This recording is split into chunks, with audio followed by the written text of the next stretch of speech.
Happy New Year everyone! Another mini vlog! And we're going to Taytay!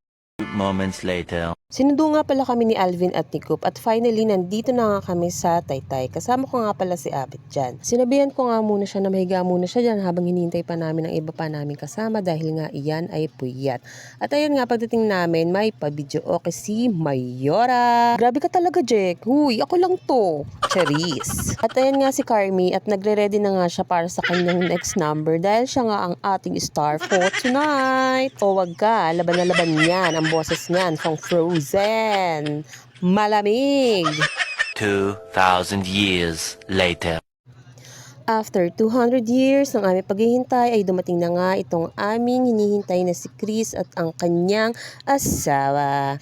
Siyempre pagpapahingin muna natin ang mga bagong dating dahil pagod yan galing Cavite pa ang dalawa na yan. At siyempre ang ating rider